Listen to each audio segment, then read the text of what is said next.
Clinical Monday, the best day to begin a healthy week. Like I said in the intro, that we need to spread awareness when it comes to all things mental health, and we're doing just that. For this conversation, we are looking at mental health awareness, we're looking at trauma, suicide, and psychological support for people who are experiencing trauma and suicide. Please make sure that you're part of this conversation by leaving your comment on the comment section below. On Oral Pop's Facebook page. That's where we live coming to you live and direct from. Also on X, it is @n_health with the hashtag Clinical Monday. And yeah, man, for Clinical Monday, my name is Nkosi. Thank you so much for joining us. As per usual, I am not riding solo, but before I tell you who is with me today, we are starting a new thing called voice notes. So please make sure that you send through your voice notes on the number that we'll be putting up on all our social media platforms for any clinical topic that you might have, and we will ask our experts. Well, with that said, today, as we shine the spotlight on mental health awareness, trauma, suicide, and psychological support, I'm joined by a registered counselor. Say it right. Registered counselor who prides herself in safeguarding and advocating for the well-being of children and adults within the South African population. And their name is Makgabo Seopa. Ki kupela round of applause, ya audience digital. Can I get that? Okay, I'll get that. Yay, hi. How are you? I'm fine, thanks. I gave yourself a round of applause. Because, I mean, what can we do in these situations? Thank you so much for joining us. I appreciate your time. Mental health is a huge issue, and I like the fact that we are also having this conversation to sort of like shine a spotlight or awareness when it comes to trauma and suicide, and also what is it that we can do as a community to support the people who are dealing with these issues. But you know, how do we even begin to create perhaps maybe the awareness and you know, to spread awareness when it comes to mental health? Okay. Well, thank you for having me today on your Clinical Monday. You know, how we can make awareness and spread, you know, general knowledge or let's say information on mental health is simply if we talk freely and openly about mental health issues, you know, and we take accountability to educate ourselves and others, you know, on warnings and signs or symptoms of mental health related issues, and also, you know, by practicing kindness, that would also help others to be able to open up, and by them opening up and sharing with you what they are struggling with mentally, then you're also getting educated and enlightened, and also you can, you know, volunteer like at Oram, for example, whereby you get yourself knowledgeable, and then that knowledge that you get to share it with other people outside. I got you. That's how we can build the awareness, but you know, something that we don't talk about as often as I think we should, or even if we talk about it, I don't think it's as public, is trauma. Let's look at what trauma is, or how would you define trauma?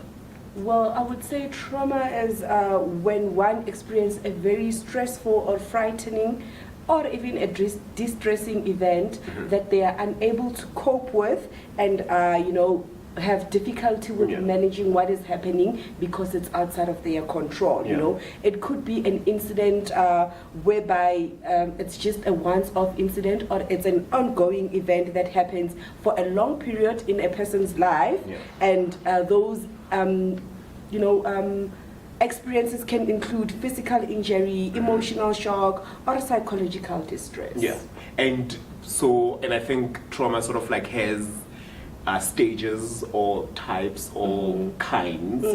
Take us through that. What are some of them? Okay, we do have acute trauma, and we have chronic trauma, and we have complex trauma. So in terms of acute trauma, it's something that had just happened now, you know, and that caused an immediate distress. So it's a single event like a car accident, you know. Yes, that could be an example of an acute trauma.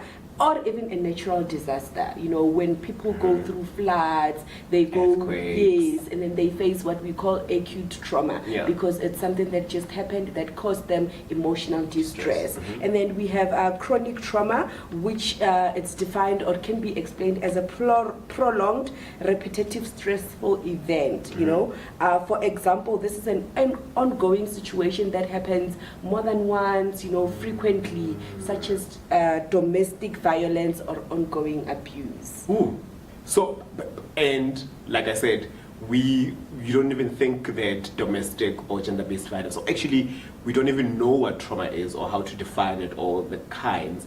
We would just think that it's just an event that happens and there is really, we don't even know how to label it. But so we need to sort of like understand those types of traumas. Let's talk about the symptoms. You touched on acute, you touched on chronic. How do they look like? What do you need to look out for in terms of symptoms when you describe the trauma?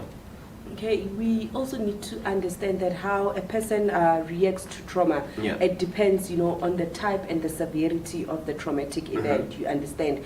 So most common symptoms that we see that one has experienced trauma is when they have a high state of alert. Let's take an example whereby you got robbed, V. You know, that could be traumatic for you because maybe they held you know, a gunpoint to you. So lately these days, older Maya Motseleng, you know, you always become very high alert because of the traumatic incident. You know, you find yourself that there are also people who are emotionally numb because they are in a state of shock after trauma. That's why it's important for people to understand that during trauma it takes 2 to 3 days for a person to actually be able to realize the emotions that they are going through. So within the first day to 3 days after trauma, you're not sure what's happening. You can't even explain the emotion because you're in a state of shock. You're still shocked about what had happened.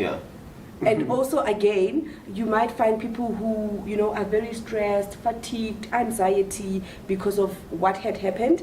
And, you know, we need to also understand that these symptoms or these signs, they are normal reactions that a body would go through after trauma.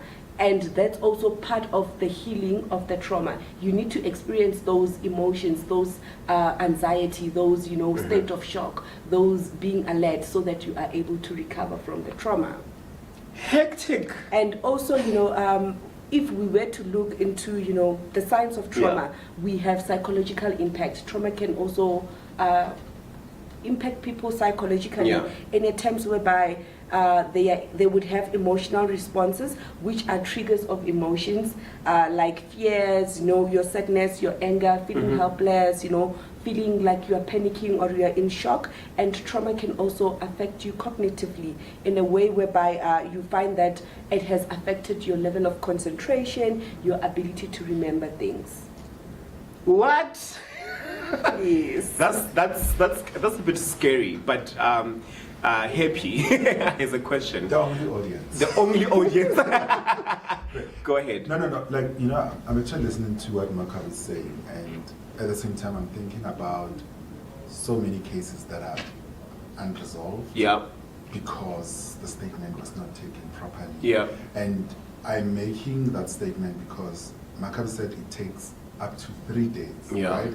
And sometimes your law enforcement want to have a statement now, because when to open the case now. When it gets to the prosecution, then the evidence is not enough, or the statement does not make sense, because now that means people give statements while they're still in a state of shock, anxiety and shock and all this. So I think we need people like Makgabo at various police stations to assist, so that you know, to say, come back and make a statement to you when you are calm. Or let's work on it as you go. You lower down your anxiety and all that, because it's hectic. I mean, also I think that's quite correct. But also, you know, when you're experiencing it, like you don't know what to do. You, like you said, you feel sometimes helpless. But I wanted to speak about then how do we get over it. But before that, I want to invite your questions. You know, on the comment section below. What are some of the the experiences that you had when you were traumatized, so to speak, or when you experienced what Makgabo is speaking about. You think people, we are always on the alert. I want to lie to you. I think anxiety is one of the biggest, if not strongest, signs or symptoms, and I think everybody's experiencing that, especially when you're part of the LGBTQI plus community. You get to experience those things. But what are some of the stories or say experiences that you've had when it comes to all things trauma? And we are diving into that. Please share with us your voice note and also comment on the comment section below, and don't forget that hashtag Clinical Monday. Let's focus on the LGBTQI plus community. Guys, there was a year, I think it was 2020, 2021, where the people who make up part of the LGBTQI plus community were dropping like flies, literally killed at every corner of South Africa. And some of these cases, even today, I think some of them are still not solved. I mean, the one that I can remember because we attended the court case was Lindubuhle Gele, right? And even though that was, they given the verdict, but I think we live in a state of anxiety and shock. But let's talk about that.